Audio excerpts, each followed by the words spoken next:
Je crois qu'il est très important que nous puissions préciser que pour nous l'avions dit, nous continuons de le dire, il n'y a pas encore de 8e législature en République du Bénin. Il y a qu'un certain nombre de personnes très proches du chef de l'État qui sont réunies et qui essaient de prendre des décisions au nom de notre peuple. Le peuple, le 28 avril 2019 s'est éloquemment exprimé à travers le boycott de cette élection.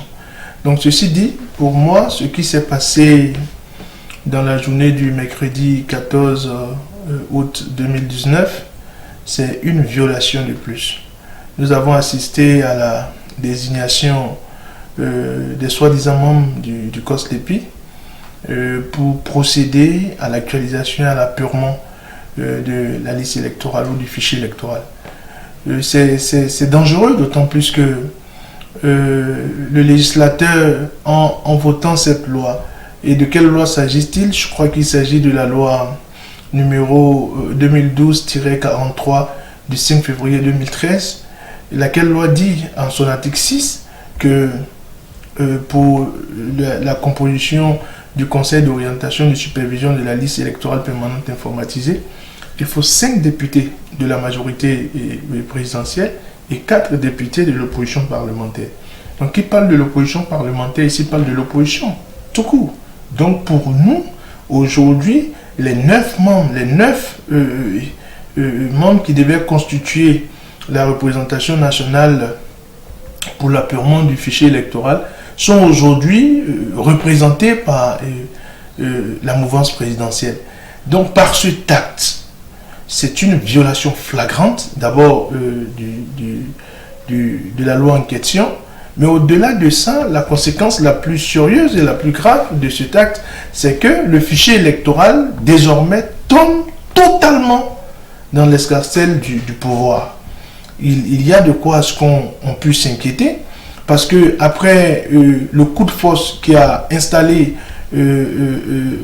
ces députés de l'exclusion que le président Soglo appelle généralement les députés du sang, je crois que il y a de quoi à ce qu'on s'inquiète davantage, parce que le fichier électoral dans un système démocratique est un élément, un outil très important qui permet à ce qu'on puisse juger de la fiabilité d'une élection, qu'on puisse juger de la crédibilité et surtout de la transparence au cours d'une élection.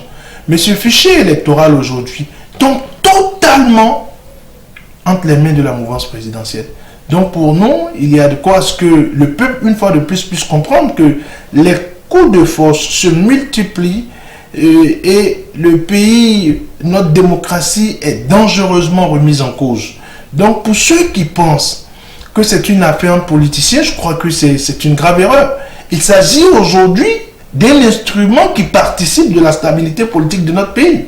Donc ce fichier électoral tombe totalement, comme je l'ai dit tout à l'heure, entre les mains de la seule mouvance, ce qui est regrettable dans un système démocratique. Et comme les législateurs, au cours des législatures passées, avaient décidé que aussi bien la mouvance que l'opposition, chacun devait pouvoir avoir le droit d'avoir un regard sérieux sur le fichier électoral. Oui, mais là, l'opposition n'est pas représentée à l'Assemblée nationale. Comment voyez-vous cette composition du COSLEPI alors que l'opposition ne siège pas à l'Assemblée?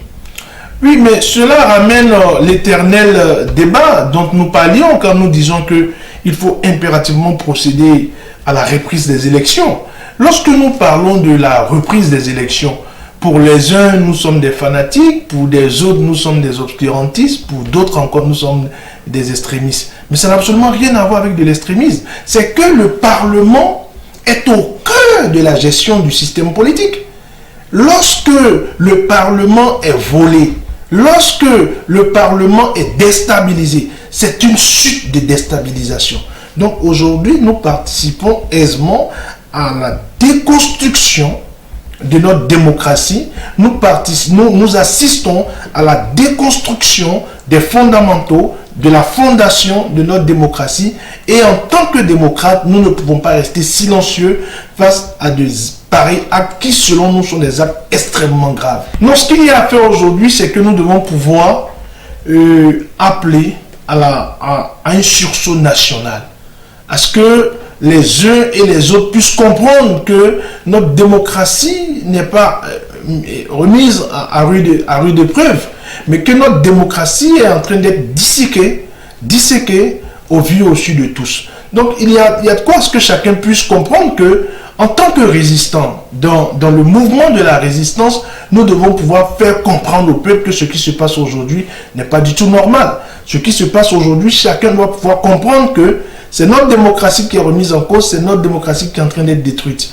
Lorsque le fichier électoral tombe entre les mains d'une seule mouvance, lorsque le fichier électoral tombe entre les mains d'un seul camp, il n'y a plus question d'élections transparentes, il n'y a plus question de crédibilité électorale. Vous savez, pour les élections législatives, nous avons assisté à un coup de force. Un coup de force qui a eu comme conséquence directe l'exclusion de toutes les forces d'opposition de la compétition électorale. Et depuis quelques jours, il est question de rétrocéder à un certain nombre de partis les documents confisqués. Mais là, on ne sait pas le prochain coup qui se prépare. Parce que là, le fichier électoral désormais ne sera plus un fichier crédible. Quel est le prochain coup qui se prépare? C'est pour cela que nous pensons qu'il faut impérativement un dialogue national politique au cours duquel les uns et les autres comprendront que nous devons pouvoir arrêter la saignée. Oui, justement, un dialogue politique national, mais votre parti a dit niet à l'invitation du président Talon la dernière fois. Non, l'invitation du chef de l'État la dernière fois n'était pas le dialogue politique, n'était même pas un pas vers le dialogue politique national. L'invitation du chef de l'État de la dernière fois, c'était une invitation pour donner des instructions à des partis, selon lui, qui n'avaient pas rempli les conditions pour exister juridiquement. Et pour nous, ce n'est pas un pas vers le dialogue. Le dialogue ne peut pas avoir comme médiateur le chef de l'État.